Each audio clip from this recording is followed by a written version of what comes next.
Assalamualaikum warahmatullahi wabarakatuh. Bismillahirrahmanirrahim.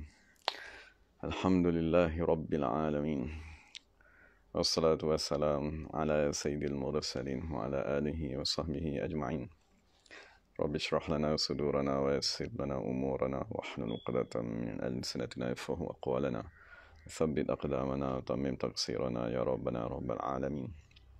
La hawla wa la quwwata illa billahil aliyyil azim. La hawla wa la quwwata illa billah. La hawla wa la quwwata illa billahil aliyyil azim. Amma ba'd. Jadi kita bersyukur kepada Allah Subhanahu wa taala kerana sama-sama dalam tazkirah ringkas. Jadi setelah kita membincangkan tentang kedudukan zikrullah di dalam agama Islam, jadi hari ini insya-Allah kita akan membincangkan beberapa fadilat berzikir seperti mana dinyatakan oleh Imam Sanusi radhiyallahu anhu. Jadi kita akan baca sedikitlah daripada kitab Syarah Ummul Barahin yang ditulis oleh Imam Muhammad ibn Yusuf As-Sanusi radhiyallahu anhu. Jadi sebagai mengambil keberkatan penulis, jadi hari ini kita akan berkenalan dengan salah seorang ulama yang amat agung, yang amat berjasa kepada kita, iaitu Imam Muhammad ibn Yusuf As-Sanusi yang meninggal dunia pada tahun 895 Hijrah. Jadi Imam Muhammad ibn Yusuf As-Sanusi dia berasal daripada Maghribi, masa hari ini dipanggil sebagai Morocco, dan dia daripada keturunan Nabi Muhammad sallallahu alaihi wasallam, daripada zuriat Sayyidina Hasan ibn Ali. Jadi Imam As-Sanusi maksudnya dia salah seorang ulama yang besar di Morocco pada zaman tersebut. Setiap kali dia mengajar, maksudnya salah riwayat hidup tentang beliau lah, maksudnya setiap kali dia mengajar, sama ada dia mengajar tafsir ataupun dia mengajar hadis, maksudnya apabila dia mengajar tadi, dia akan menzahirkan ilmu-ilmu ketuhanan kerana dia tidak amat dekat kepada Allah Subhanahu wa taala. Dan antara nasihat Imam Sanusi kepada kita, maksudnya Imam Sanusi berkata, tiada dari kalangan ilmu zahir. Ilmu zahir ni seperti ilmu fiqh, kan, ilmu bahasa Arab, ilmu yang tidak khusus kepada ketuhanan. Dia kata tiada dari kalangan ilmu-ilmu zahir yang mengurniakan ma'rifat dan muraqabah kepada Allah melainkan ilmu tauhid. Siapa yang mendalami ilmu tauhid tersebut, Allah Ta'ala akan membuka kefahaman kepada semua ilmu yang lain.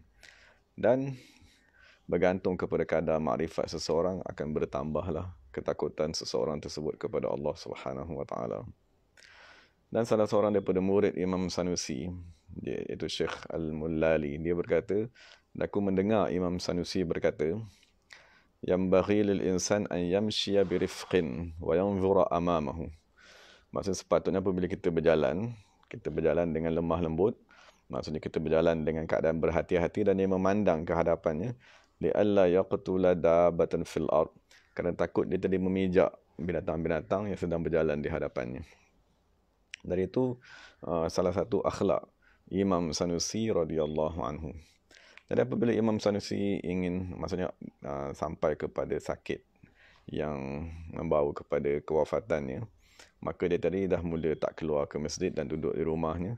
Dan apabila dia sampai kepada ketika Allah Ta'ala ingin mencabut nyawanya, maka datanglah anak saudaranya bercakap ataupun mentalkinkan kepadanya la ilaha illallah. Maka Imam Sanusi berkata, wahal sama ghairuha, maksud adakah di sana selain daripada Allah Subhanahu wa taala. Maksudnya di sisi Imam Sanusi, kan, maksudnya dia telah sampai kepada martabat beriktikad bahawa yang wujud hanya Allah Subhanahu wa taala. Maka dia meninggal dunia pada tahun 895 Hijrah. Jadi apakah jasa Imam Sanusi ini kepada kita? Maksud jasa Imam Sanusi ini kepada kita, terutamanya kita yang berada di Nusantara ni. Maksud kita amat biasa dengan satu istilah yang dipanggil sebagai sifat 20. Maksudnya orang di Nusantara ni daripada dulu sampai kepada hari ini, apabila mereka ingin mempelajari akidah, kita akan kata nak belajar sifat 20. Jadi persoalannya daripada manakah datang istilah sifat 20 tadi. Jadi lafaz 20 tadi ialah lafaz yang diambil daripada kitab Imam Sanusi. Kan imamnya kita akan bacakan kitabnya sekejap lagi ni lah. Jadi Imam Sanusi dalam kitabnya yang masyhur iaitu Ummul Barahin, dia berkata famimma yajibu limaulana jalla wa azza 20 sifatan. Macam setengah daripada perkara-perkara yang wajib bagi Allah Subhanahu wa taala ialah 20 sifatan, 20 sifat. Jadi sebenarnya Imam Sanusi dia nak bincang tentang sifat wajib Allah Subhanahu wa taala, wujud, qidam, baqa. Kemudian dia nak membincangkan sifat mustahil, kemudian dia nak bincangkan sifat wajib dan mustahil juga kepada nabi-nabi dan rasul. Kemudian dia bawakan dalil dari dalil akal tentang sifat-sifat tersebut. Tapi di awal kitabnya dia menyebut lafaz 20 sifatan, 20 sifat. Jadi diambil daripada kalimat 20 sifat ni, maka digunakan di Semenanjung, di Nusantara ni, kalimat sifat 20. Jadi sifat 20 itulah yang menjadi akidah, benteng akidah ahli sunnah yang dipelajari oleh semua umat Islam sampai kepada hari ini. Jadi kita sebagai umat Islam yang berada di Nusantara ni, bahkan seluruh dunia membaca kitab ni. Maksudnya di Mesir, di Maghribi, di Iraq, di Syria, semua ulama-ulama membaca kitab Ummul Barahin yang ditinggalkan oleh Imam Sanusi. Dan kitab Ummul Barahin yang ditinggalkan oleh Imam Sanusi ni, di setengah-setengah negara mereka membacanya pada setiap malam seperti membaca Yasin kepada ahli keluarganya agar akidah tadi tetap di dalam diri mereka. Dan itu salah seorang imam yang amat berjasa kepada kita. Kan maksudnya hari ini kita di mana saja kita pergi, kan apabila kita nak belajar akidah, kita akan jumpa satu kalimat sifat 20. Dari sifat 20 tu asasnya ialah daripada kitab yang ditulis oleh Imam Muhammad ibn Yusuf As-Sanusi radhiyallahu anhu. Jadi hari ini insya-Allah kita akan baca Imam Sanusi, dia menulis kitab Ummul Barahin. Apabila dia dah membincangkan akidah di dalam Ummul Barahin, maka Imam Sanusi sendiri di akhirnya dia kata fa'alal aqili an yukthira min zikriha. Hendak wajiblah ataupun semestinya ke atas orang yang berakal memperbanyakkan membaca la ilaha illallah. La ilaha illallah, membaca la ilaha illallah. Jadi kemudian Imam Sanusi sendiri mensyarahkan kitabnya. Maksudnya kitab asal yang ditulis oleh Imam Sanusi bernama Ummul Barahin. Kemudian Imam Sanusi sendiri mensyarahkan kitab tersebut. Jadi sekarang ini kita akan baca satu fasal yang ditulis oleh Imam Sanusi yang menceritakan tentang fadilat membaca la ilaha illallah. Jadi Imam Sanusi dia membawa beberapa hadis di dalam kitabnya, jadi kita bacalah. Bismillahirrahmanirrahim. Nabi Muhammad sallallahu alaihi wasallam bersabda, "Afdalu ma qultuhu ana wan nabiyyuna min qabli la ilaha illallah wahdahu la syarikalah." Maksudnya perkara yang paling afdal, maksud Nabi SAW bersabda, perkara yang paling afdal yang daku katakannya, daku dan semua nabi-nabi sebelumku ialah lafaz la ilaha illallah.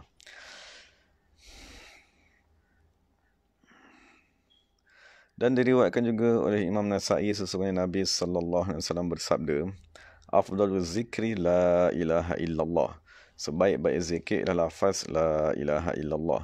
Wa afdalud du'a, dan sebaik-baik doa ialah alhamdulillah, alhamdulillah. Dan Imam Nasa'i juga meriwayatkan daripada Nabi sallallahu alaihi wasallam sesungguhnya Nabi Musa alaihi salatu wasallam dia berkata, ya Rabb, alimni ma adhkuruka bihi wa ad'uka bih. Maksud Nabi Musa meminta daripada Allah Subhanahu wa taala, wahai Allah, ajarkanlah kepadaku satu ungkapan untuk aku mengingatimu dengannya dan aku berdoa memohon daripadamu dengan lafaz tersebut. Maka Allah berkata, ya Musa, qul la ilaha illallah. Jadi Nabi Musa berkata, ya Rabb, kullu ibadika yaquluna hadha. Wahai Allah Subhanahu wa taala, setiap hamba-hambamu berkata lafaz la ilaha illallah ini. Maka Allah Ta'ala tetap berkata, qul, katakanlah wahai Musa, la ilaha illallah. Kemudian Nabi Musa berkata, innama uridu syai'an takhussuni bih. Dia kata, wahai Allah Subhanahu wa taala, aku ingin satu lafaz, ungkapan yang khusus kepadaku, tidak diberikan kepada orang lain. Qala, kemudian Allah Ta'ala berkata, ya Musa, law anna as-samawati was-sab'a wa 'amirahunna ghairi wal ardina as-sab'a fi kiffatin wa la ilaha illallah fi kiffatin lamalat bihinna la ilaha illallah. Maknanya Allah berkata, wahai Musa, sekiranya langit yang 7 dan segala penghuni langitnya, dan sekiranya bumi yang 7 dan segala penghuninya berada di dalam sebelah piring neraca timbangan, wala ilaha illallah, dan lafaz la ilaha illallah berada di sebelahnya, nescaya lafaz la ilaha illallah tidak akan lebih berat daripada segala makhluk yang Allah Ta'ala ciptakan. Dan Nabi SAW bersabda, dibawa seorang lelaki, ni di hari akhirat, untuk ditimbang amalannya. Dan dia tadi dibawa 99 kitab amalan. Setiap kitab amalan tersebut sepanjang jauh mata memandang. Dan di dalam setiap kitab tersebut ada dosa-dosa yang terlampau banyak. Dan semua kitab-kitab, 99 kitab amalan yang penuh dengan dosa tadi, diletakkan di sebuah neraca, diletakkan di piring neraca timbangan. Kemudian dikeluarkan satu kertas yang sebesar jari ni, sebesar hujung jari ni, yang ditulis di dalamnya lafaz la ilaha illallah Muhammadur Rasulullah, dan diletakkan lafaz tersebut di piring neraca yang sebelah lagi, maka lafaz la ilaha illallah tadi lebih berat daripada segala dosa-dosa yang telah dia lakukan. Imam Tirmizi radhiyallahu anhu meriwayatkan bahawa sesungguhnya Nabi sallallahu alaihi wasallam bersabda, bertasbih subhanallah subhanallah ialah separuh daripada keimanan. Walhamdulillah, dan lafaz alhamdulillah akan memenuhi timbangan manusia. Wala ilaha illallah laisa laha dunallahi hijab. Apabila kita baca la ilaha illallah, dia tidak ada hijab untuk sampai kepada Allah Subhanahu wa taala. Dan Nabi sallallahu alaihi wasallam bersabda, ma qala ahadun la ilaha illallah mukhlishan min qalbihi illa futihat lahu abwabus samai hatta yufdi ila al-arsh majtunibatil kabair. Maksud Nabi SAW bersabda, siapa yang membaca la ilaha illallah dengan ikhlas daripada hatinya, maka Allah Subhanahu Wa Taala akan membukakan kepadanya pintu langit sehingga sampai kepada arasy. Jadi dimaksudkan dengan dibukakan pintu langit ini, maksud diterima amalan. Kerana kita maklum, apa saja amalan yang kita buat akan ditapis di setiap langit. Jadi sekiranya kita membaca la ilaha illallah, semua pintu langit terbuka, maka barulah lafaz tersebut sampai kepada Allah. Maksudnya diterima di sisi Allah, selagi mana orang tersebut meninggalkan dosa-dosa besar. Dan Nabi juga sallallahu alaihi wasallam berkata kepada pakciknya Abu Talib, wahai pakcikku, qul la ilaha illallah, katakanlah kalimat la ilaha illallah, nescaya aku akan menyelamatkan kamu dengan kalimat tersebut di sisi Allah Subhanahu wa taala. Dan Nabi sallallahu alaihi wasallam bersabda, aku diperintahkan untuk memerangi manusia sehinggalah mereka tadi berkata la ilaha illallah. Apabila mereka berkata la ilaha illallah, aku akan memelihara darah-darah mereka dan harta-harta mereka melainkan dengan haknya, dan hisab mereka ala Allah. Maksudnya Allah Ta'ala di akhirat yang akan menentukan apakah ganjaran mereka. Dan Nabi Muhammad sallallahu alaihi wasallam bersabda, telah datang kepadaku seseorang daripada Tuhanku, lalu dia memberitahu kepadaku, sesungguhnya siapa yang mati menyaksikan la ilaha illallah wahdahu la syarikalah, dakhalal jannata, nescaya dia akan masuk ke dalam syurga. Maksudnya apabila Nabi SAW diberitakan sedemikian, Nabi memberitahu kepada sahabatnya. Faqala Abu Zarrin, maka Abu Zar bertanya, adakah orang tersebut akan masuk syurga wahai Rasulullah? Wa in zana wa in saraq. Sekalipun orang tadi berzina dan sekalipun orang tadi pencuri, maka Nabi kata wa in zana wa in saraq. Nabi kata Allah Ta'ala akan tetap memasukkannya ke dalam syurga sekalipun dia ialah penzina dan sekalipun dia tadi ialah pencuri. Dan Nabi sallallahu alaihi wasallam bersabda, man dakhala al-qabra bila ilaha illallah khallasahu Allah minan nar. Sesiapa yang mati masuk ke dalam kubur dengan lafaz la ilaha illallah, nescaya Allah Ta'ala akan menyelamatkannya daripada api neraka. Dan Nabi Muhammad sallallahu alaihi wasallam bersabda, as'adun nasi bi syafa'ati yaumal qiyamah man qala la ilaha illallah khalisan mukhlisan min qalbih. Manusia yang paling bahagia di akhirat dengan syafaat daripadaku yaumal qiyamah, pada hari kiamat, ialah manusia yang baca la ilaha illallah bersih dan ikhlas daripada hatinya. Dan Nabi SAW berkata, man mata wa huwa ya'lamu, siapa yang mati dalam keadaan dia mengetahui bahawa la ilaha illallah, maksud kita meyakini tiada Tuhan yang berhak disembah melainkan Allah, dakhalal jannata, nescaya dia akan masuk ke dalam syurga. Dan daripada seorang sahabat Itban ibn Malik radhiyallahu anhu qala ghada alayya Rasulullah sallallahu alaihi wasallam faqal. Maksudnya Nabi SAW pada satu ketika, di satu pagi Nabi melintas berdekatan dengan sahabatnya Sayyidina Utbah Itban ibn Malik. Nabi berkata sallallahu alaihi wasallam, siapa yang datang pada hari kiamat dengan lafaz la ilaha illallah semata-mata menuntut zat Allah. Maksudnya satu lagi tujuan apabila kita berzikir disyaratkan ialah yabtaghi biha wajh Allah. Dia hanya menuntut semata-mata Allah. Maksudnya kita bukan berzikir tadi kerana dunia, bukan kita berzikir tadi kerana nak dapatkan kekuatan ataupun kesihatan ataupun kelebihan. Illa harramahullahu 'alan nar, melainkan Allah Subhanahu wa taala akan mengharamkan dia daripada api neraka. Dan daripada Nabi Muhammad sallallahu alaihi wasallam bersabda, miftahul jannati la ilaha illallah. Kunci syurga ialah lafaz la ilaha illallah. Dan daripada Sayyidina Anas bahawa sesungguhnya Nabi bersabda la ilaha illallah, famanul jannati ialah bayaran yang perlu kita bayar untuk memasuki syurga Allah Subhanahu wa taala. Dan daripada Nabi Muhammad sallallahu alaihi wasallam, man luqina 'indal mauti la ilaha illallah dakhala al-jannah. Siapa yang ditalqinkan pada ketika dia nak mati dengan lafaz la ilaha illallah, nescaya orang tersebut akan masuk ke dalam syurga. Dan daripada Nabi Muhammad sallallahu alaihi wasallam, baginda bersabda bahawa sesungguhnya lafaz la ilaha illallah tahdimu dzunuba hadman. Dia akan menghancurkan dosa-dosa manusia dengan sebenar-benar penghancuran. Qalu ya Rasulullah. Itu kalau orang tadi nak mati lah. Jadi dia kata, wahai Rasulullah, fa in qalaha fi hayatihi.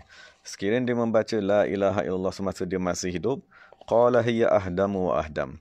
Ketahuilah bahawa sesungguhnya lafaz la ilaha illallah tadi akan lebih menghancurkan dosanya,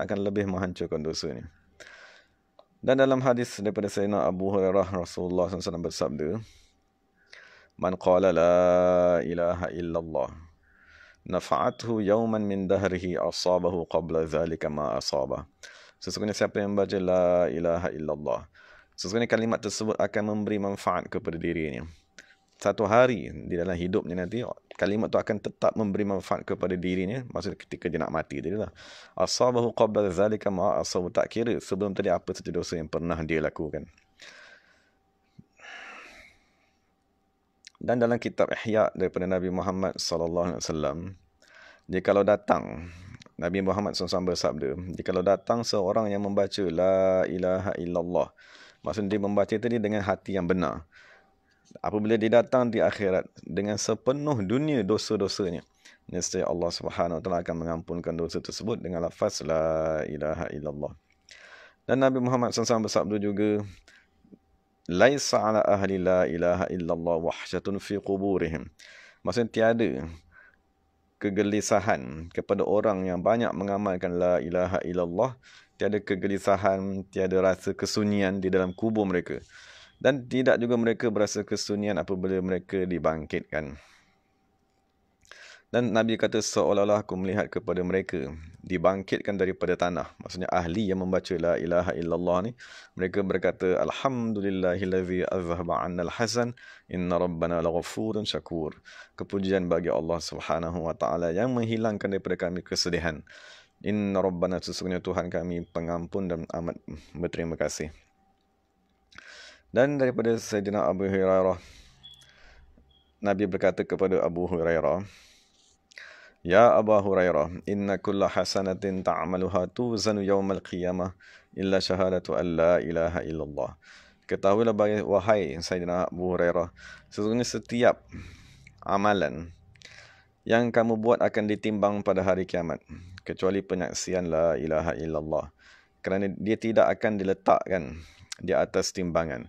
Kerana sekiranya diletakkan di atas timbangan, siapa yang mengucapkan la ilaha illallah dengan hati yang benar, dan diletakkan langit seluruhnya 7 lapis dan bumi seluruhnya 7 lapis, maka sesungguhnya lafaz la ilaha illallah akan lebih berat daripada segala-galanya. Dan Nabi SAW juga bersabda, la tadkhulunnal jannata kullukum, sesungguhnya kamu semua akan masuk syurga, illa man ta'abba wa syarat anillah, kecuali orang yang enggan masuk ke dalam syurga tersebut. Qila ya Rasulullah, manil ladzi ta'abba? Maksudnya mereka bertanya, wahai Rasulullah, siapa pula yang enggan masuk ke dalam syurga? Maka Nabi kata, orang yang enggan masuk ke dalam syurga ialah man lam yaqul la ilaha illallah. Orang yang tidak berkata la ilaha illallah.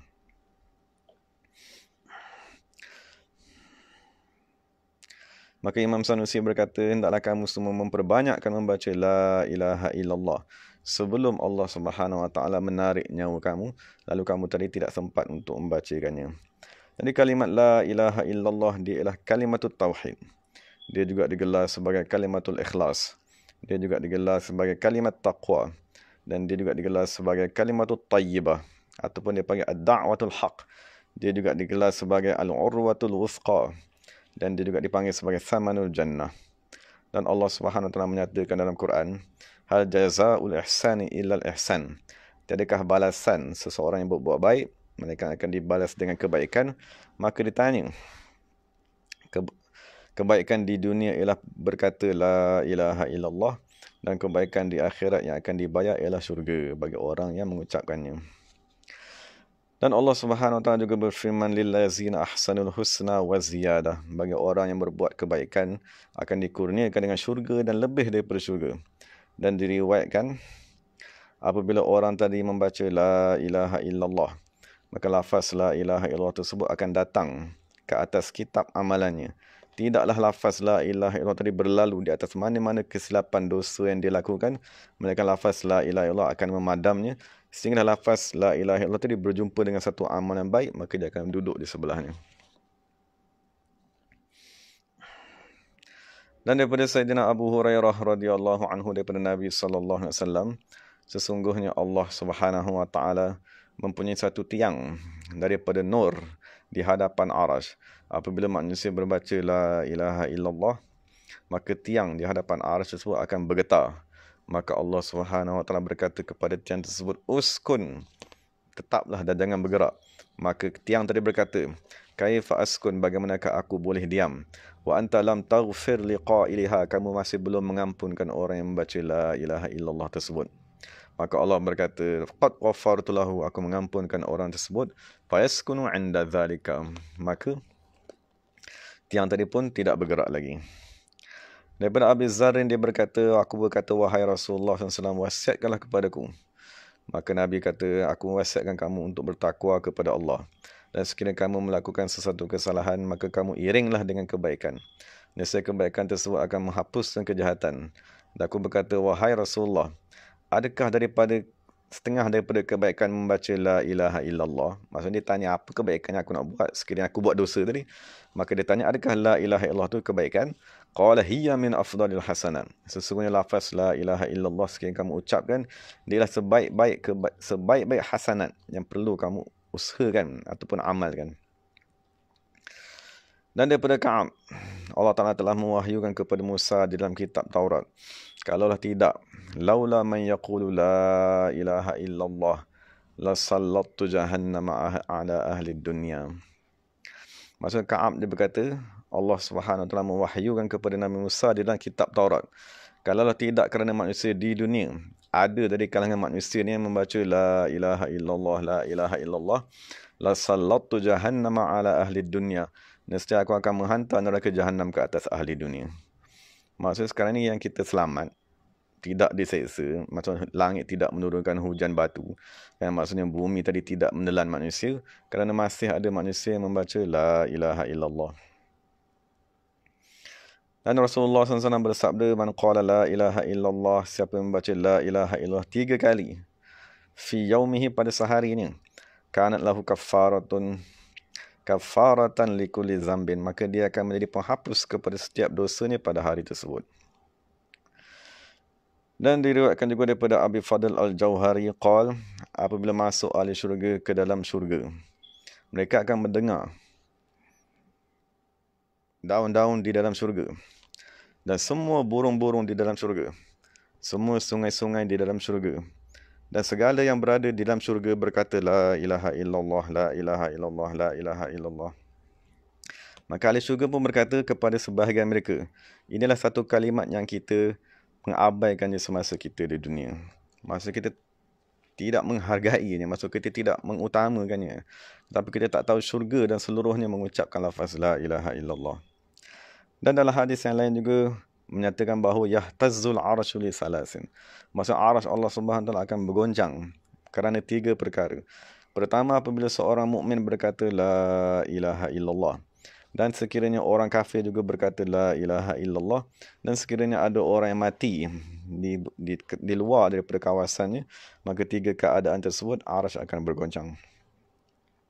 Dan daripada sebahagian sahabat radhiyallahu anhum berkata, siapa yang membaca la ilaha illallah ikhlas daripada hatinya dan dia memanjangkannya dengan mengagungkan lafaz tersebut, ghufira lahu 4,000 dzambin.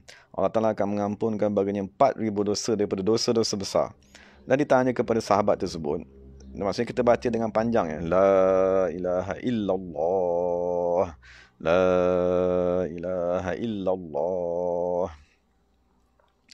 Apabila kita baca sekali saja dengan kita betul-betul mengagungkan lafaz la ilaha illallah, maka akan diampunkan 4,000 dosanya. Dan ditanya sekiranya dia tak ada 4,000 dosa besar, maka akan diampunkan dosa besar daripada kedua ibu bapanya, dan daripada semua ahli-ahli keluarganya, dan daripada semua jiran-jirannya.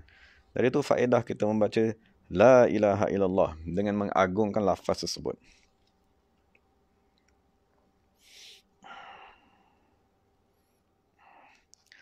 Dan diriwayatkan daripada Iyad fil Madarik dan daripada Yunus bin Abdul Ala. Sesungguhnya Yunus bin Abdul Ala dia ditimpa dengan satu penyakit. Maka dia melihat pada satu malam dalam tidurnya satu orang berkata, sesungguhnya nama Allah Subhanahu Wa Taala yang paling agung ialah la ilaha illallah.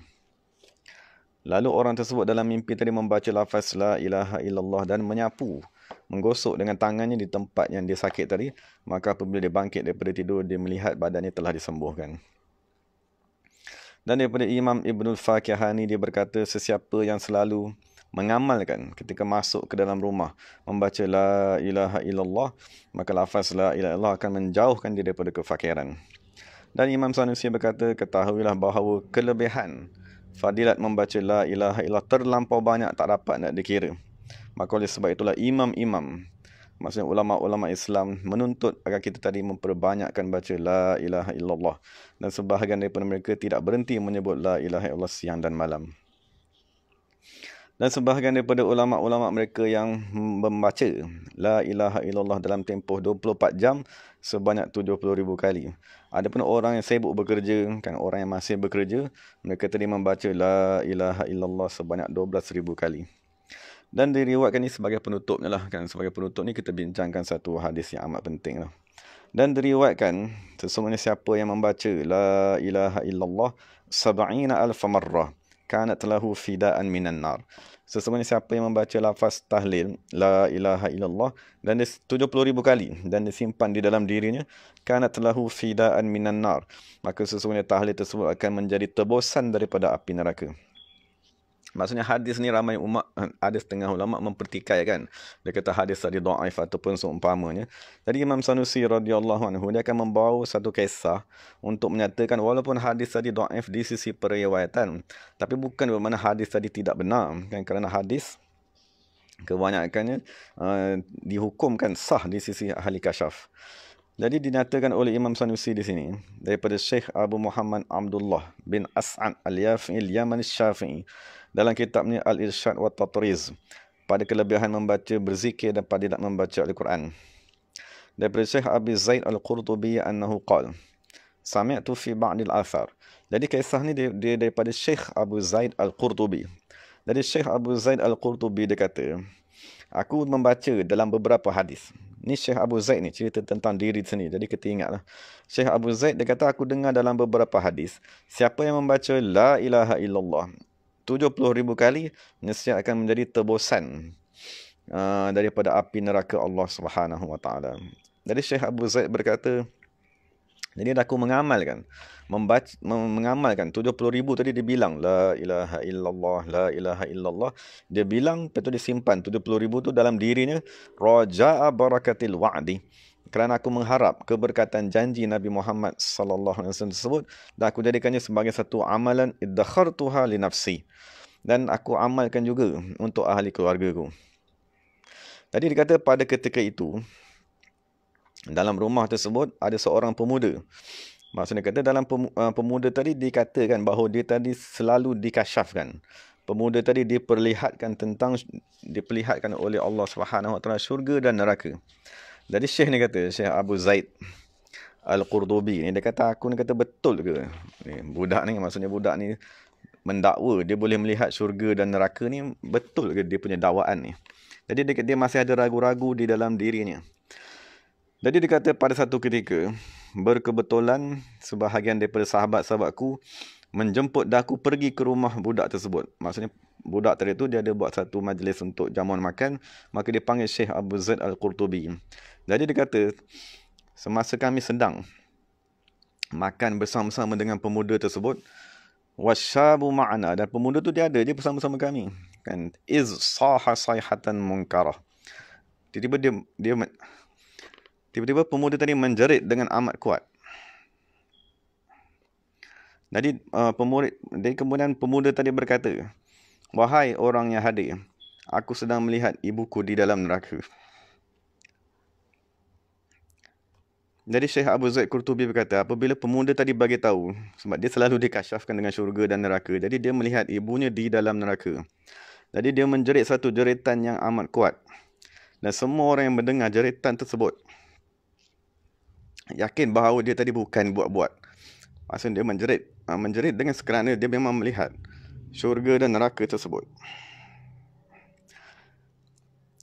Jadi Syekh Abu Zaid Qurtubi dia kata, falamma ra'aitu ma bihi, tak kala aku melihat keadaan pemuda tersebut yang amat gelisah. Qultu fi nafsi, aku berkata dalam diriku, al-yawma ujarribu sidqahu, hari ini aku akan menguji kebenaran budak ni. Maksudnya betul ke dia ni boleh tengok syurga neraka ni? Maksudnya betul ke dia tadi melihat ibunya dalam neraka? Fa'alhamani Allah Ta'ala 70,000. Maka Allah Subhanahu Wa Ta'ala mengilhamkan kepada aku 70,000 tadi. Maksudnya Allah Ta'ala ilhamkan kepada dia, kamu hadiahkan 70,000 la ilaha illallah yang telah kamu simpan di dalam diri kamu. Walam yattali' ala dhalika ahadun illallah. Dan Syekh Abu Zaid Qurtubi berkata, tiada seorang pun yang mengetahui niatku melainkan Allah Subhanahu.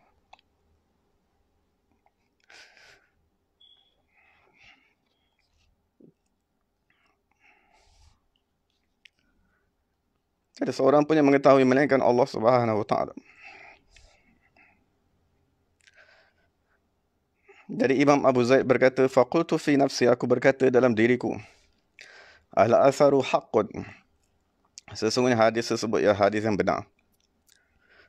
Wallazina rawahu lana sadiqun, dan perawi-perawi yang meriwayatkan hadis tersebut ialah perawi-perawi yang benar. Ini kepentingan akidah, maksud kepentingan kita beriktikad kepada sesuatu amalan yang kita buat.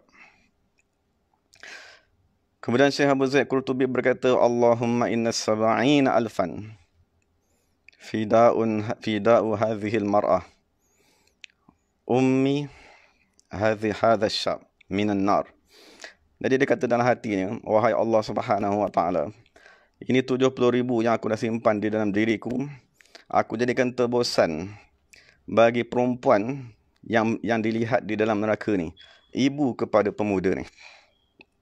Jadi Syekh Abu Zaid Qurtubi berkata, famastatmamtul khatira fi nafsi illa an qala ya amha hiya ukhrijat alhamdulillah. Maksud Syekh Abu Zaid berkata, aku belum sempat nak habis lintasan tu di dalam hatiku, tiba-tiba budak tu dah berkata dah, wahai pak cikgu, sesungguhnya ibuku telah dikeluarkan daripada api neraka Allah Subhanahu Wa Ta'ala. Jadi Syekh Abu Zaid berkata, daripada peristiwa tersebut aku mendapat dua faedah. Pertama, aku meyakini kebenaran hadis Nabi Muhammad SAW bahawa sesungguhnya siapa yang menyimpan 70,000 lafaz la ilaha illallah di dalam dirinya, nescaya Allah akan menyelamatkannya daripada api neraka. Dan kedua, aku dapat mensangka baik membetulkan akidahku kepada pemuda yang dikatakan dia tadi kasyaf dapat melihat syurga dan neraka. Dari sampai kepada situ, Imam As-Sanusi radhiyallahu anhu menyatakan tentang fadilat kita tadi membaca lafaz la ilaha illallah. Jadi moga-moga dengan beberapa hadis dan panduan dan kisah yang dinyatakan oleh Imam Sanusi tadi, kita dapat mengamalkannya dan kita dapat memperbanyakkanlah menyebut lafaz la ilaha illallah tersebut. Jadi terutamanya apabila kita nak menghadap kepada bulan Ramadan ni, moga-moga apabila kita membaca la ilaha illallah tu, Allah Taala membersihkan hati kita, mengampunkan dosa-dosa kita agar kita tadi dapat beribadat di bulan Ramadan dan Allah Taala menyelamatkan kita daripada api neraka. Wallahu ta'ala alam. Dari segala yang baik daripada Allah Ta'ala, segala salah silap tu daripada diri saya sendiri. Wa aqulu qawli hadza wa astaghfirullahal azim li wa lakum wa lisa'il muslimin wal muslimat. Assalamualaikum warahmatullahi wabarakatuh. Bismillahirrahmanirrahim. Alhamdulillahirabbil alamin wassalatu wassalamu ala sayyidil mursalin wa ala alihi wa sahbihi ajma'in. ربنا ظلمنا أنفسنا وإن لم تغفر لنا وترحمنا لنكونن من الخاسرين. ربنا آتنا في الدنيا حسنة وفي الآخرة حسنة وقنا عذاب النار. اللهم فرج عن أمة سيدنا محمد صلى الله عليه وسلم. اللهم الطف بأمة سيدنا محمد صلى الله عليه وسلم. اللهم ارفع مقتك وغضبك عن أمة سيدنا محمد صلى الله عليه وسلم. سبحان ربك رب العزة عما يصفون والسلام على المرسلين والحمد لله رب العالمين. تقبل الله منا منكم. Terima kasih kepada semua sahabat-sahabat. Moga-moga Allah Subhanahu Wa Taala memelihara kita semua. Assalamualaikum warahmatullahi wabarakatuh. Terima kasih semua.